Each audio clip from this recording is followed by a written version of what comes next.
What up, guys? I'm Paul. This is TNCA Sports.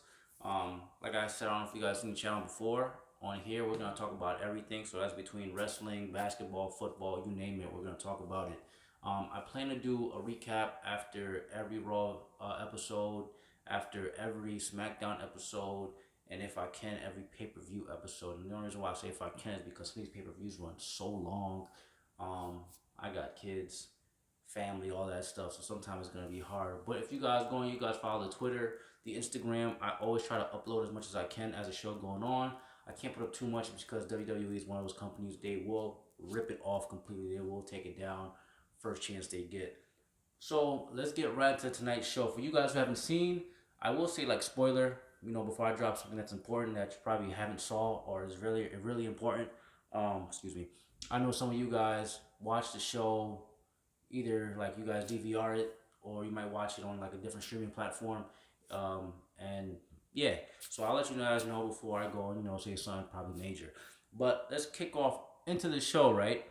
Also, hit that like button before we get rolling. But anyways, show starts off. It's Shane McMahon kicking off a little promo between him and The Miz. Oh, almost a Daniel Bryan. But it's between him and The Miz, right? So you guys know Shane attacked Miz, and now they're cutting this whole promo for it. WrestleMania is going to be so long. I don't know how long it was last year. They're starting this stuff off now. Some of these pay-per-views usually run anywhere from like 7 to 11 Eastern time. I don't know what this is. For Pacific, probably 3 hours ahead. So yeah, but WrestleMania, if I'm correct, is starting around like 4 or 5 o'clock. So these events now are running like 6, 7 hours long. So they're taking all sorts of wrestlers, events. They're taking every wrestler that they possibly have and they're throwing it in there, right? So I'm not gonna read too much into this whole Shane McMahon and Miz thing because I know probably right after WrestleMania it's probably gonna die down, and then Shane McMahon will probably go somewhere else and he probably won't be around for as much. So I'm not too crazy about that. But he cuts the promo. It was okay. He gives his speech. He walks out. And then here comes The Miz. He gives his speech. He goes away. Whatever. Later on in the show, we see it's the Iconics, which is your new upcoming tag team that goes up against Sasha and Bailey. Okay? Spoiler. Spoiler. And the Iconics, they ended up winning that match. Okay? Now, I'm not too surprised. WrestleMania is coming up. You gotta give people a little bit of taste of here and a little bit of taste of there. You can't have Sasha Banks and Bailey kind of coming in, bulldozing everybody, beating them up, and then it kind of waters it down for everybody. So they gotta give you a little taste of what the Iconics can do. They gotta give you a little interest. They gotta stir it up. So that one I didn't read too much into. It wasn't too crazy for me. All right. Here's where the show gets good.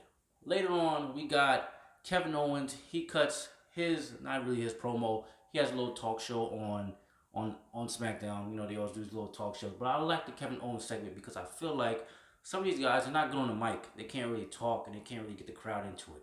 Kevin Owens, he's one of those guys. He's pretty good on the mic. I think so. Great wrestler, great overall person. I think he's amazing for that segment, and I really do like it. So he comes in there.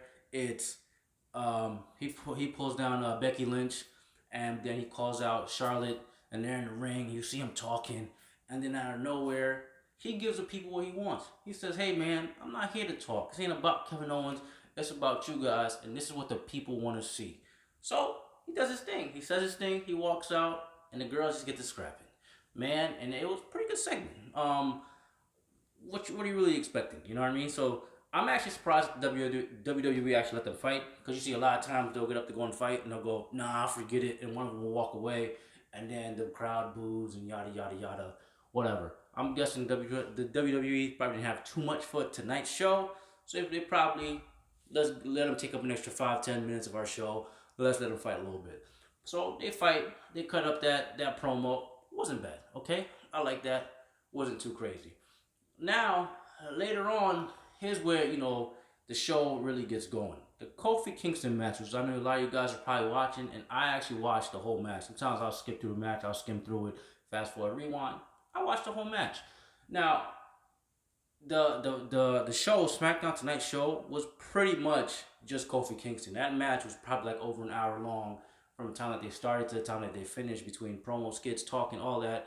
It started before like 9 o'clock, I want to say, and it ran all the way up to like 10 o'clock, probably at least an hour and 10 as far as what I saw, right? So the show starts off, or the match starts off, it's him and Sheamus, okay?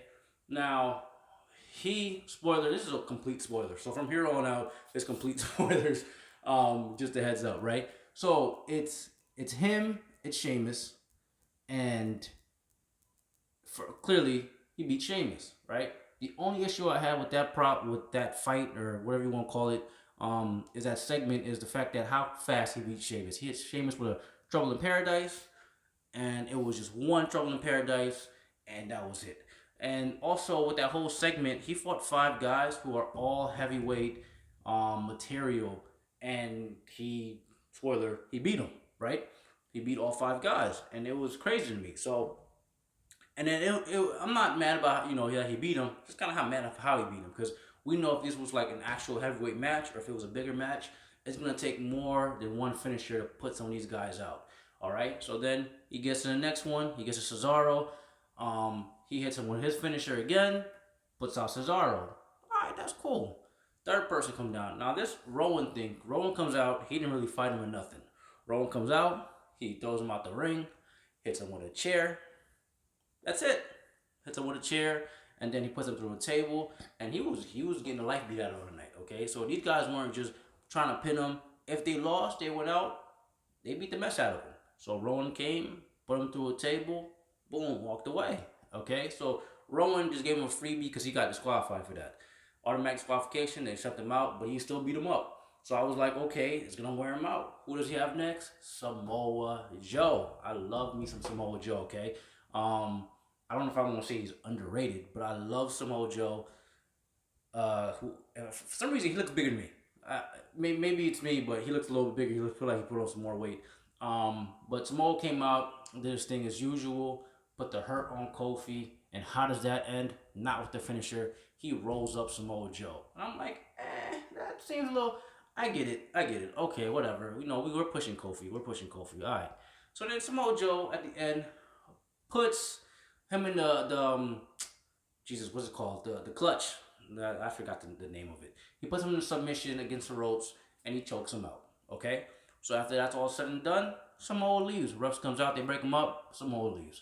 Who does he got last? Randy Orton. And I was like, okay, let's see what the WWE is going to do. So they go, the fight's going all good. Randy goes for the RKO, misses, reverse, rolls him up, wins. And I was like, oh my gosh. And the WWE, they always have a little surprise up their sleeve, especially around this time of year. They always got surprises up their sleeve. So I don't know why I thought the match was automatically over. But I'm like, oh my gosh, it's over. He won. Yay. Let's go home. Whatever, right? Wrong. The moment I hear Vince McMahon's theme music come on, I'm like, there's some more BS coming. So Vince comes out. He tells him, hey, matching isn't over. This is what we got for you. You got one last contender. If you beat him, then I guarantee you're going to go. Which is BS to me, because he had already said that last week that if he beat these 5, he's going to go. But now he has to beat another contender. All right, whatever. The New Day was in the ring. He tells him, get out. He got one more contender. Who was the last contender? Daniel Bryan. The moment Daniel came down, I said, okay, Kofi lost his match. I don't see why you would bring Daniel down just to have him beat Daniel. And then what? That doesn't make any sense. So, goes down. A couple of seconds later, Daniel hits him with the finisher. Match over. That's it. Right? So now he loses. And these guys, so pretty much, I know he's gonna be at SummerSlam. We all know he's gonna be at SummerSlam. At WrestleMania. We all know he's gonna be at WrestleMania.